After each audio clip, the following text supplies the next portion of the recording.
Cricket 22 has been out for 6 months and it feels like a completely different game than it did at launch. And most of the changes are for the better. So should you buy Cricket 22 in 2022? Let's find out.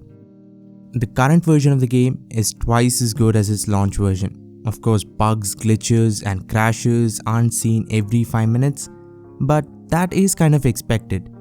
The unexpected part is definitely how much better gameplay is. Newer camera angles, between deliveries, shots with realistic risk and reward. For example, if you flick a half volley and time it properly, you will get a boundary even on the hardest difficulty. But if you try to drive a good length delivery, that is away from the body, chances are you'll edge the ball and get out. All these little improvements make the game feel very realistic. Real life cricket common sense like full tosses being easier to put away can be seen in the game. With the power boost for full tosses, Big Ant Studios have really nailed down on making the game as accurate to real life cricket as possible. Even AI players are smarter.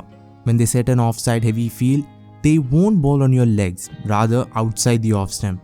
It's incredibly realistic and accurate to real life tactics. So if you want to play the most realistic cricket game out there, get the game. You don't even need to watch the entire video.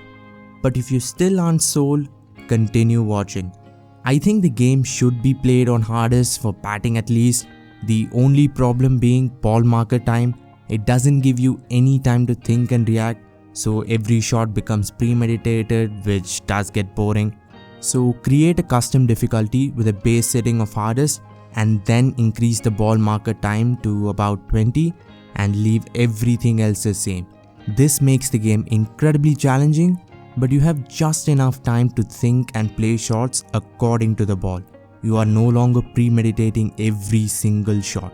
You won't be able to hit boundaries at will, and you will be punished when you play the wrong shot or mistime the ball.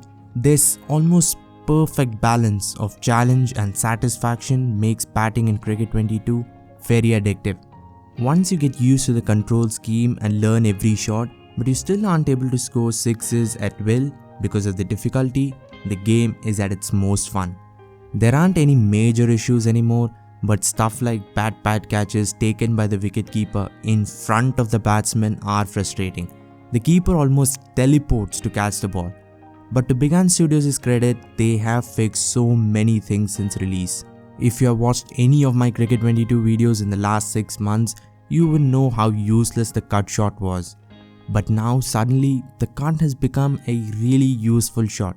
If the ball is short and wide enough, it is a rewarding shot. I didn't play the game for like 2-3 weeks, and when I came back, I noticed this very pleasant change.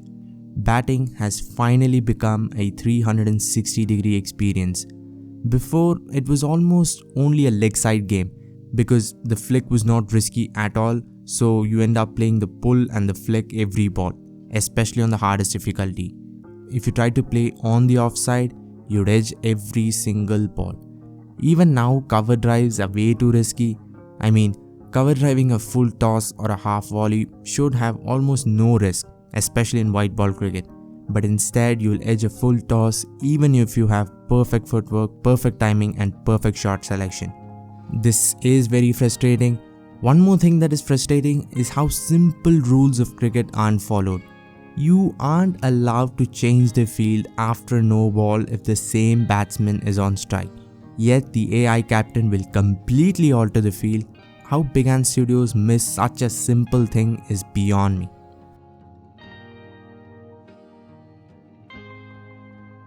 Bowling is a lot of fun. It is no longer a mindless element that you have to get through to get to batting. It's fun on its own. On the hardest difficulty, it is actually hard to bowl 6 perfect deliveries. If you try to be too perfect, you might end up conceding no balls. So it is actually challenging, but at the same time, if you do manage to bowl good delivery after good delivery, you will be rewarded.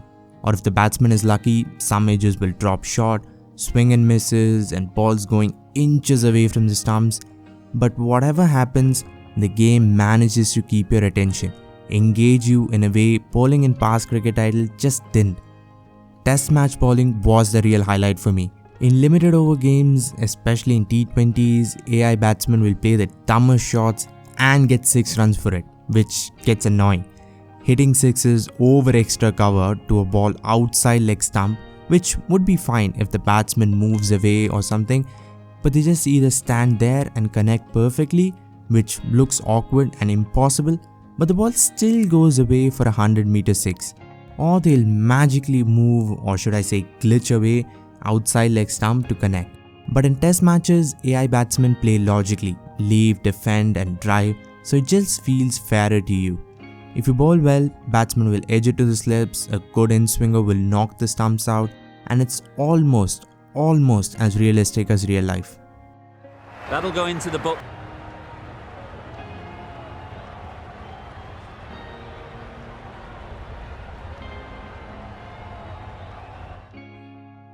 Everything else, like the career mode of course, hasn't changed at all, but online features are much better.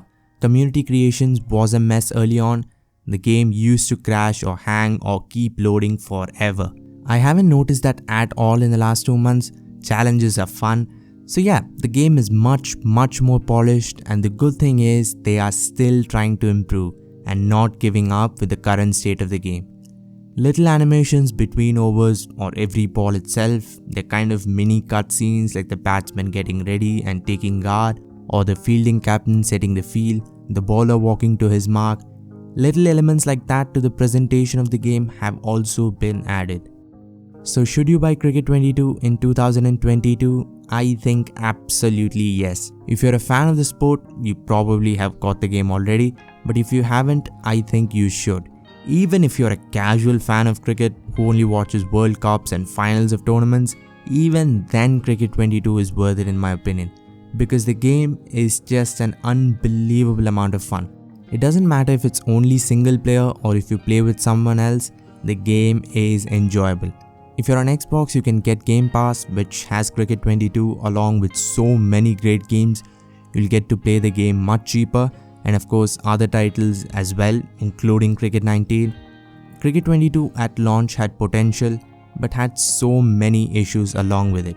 Cricket 22 6 months later has the same potential, but most of those issues have been rectified. There are still some problems here and there, but they are minor and you will get over them quickly. Do you have any questions? Leave them in the comment section along with your opinions. Subscribe to the channel while you're down there, leave a like and share the video to anyone who loves cricket or cricket games. Thanks for watching and have a great day wherever you are. Yep, really good shot there. It was full and good night. Hit it well to pick up 4. A little short on that occasion. Needs to adjust the length slightly to be just a little fuller. Too short on this pitch.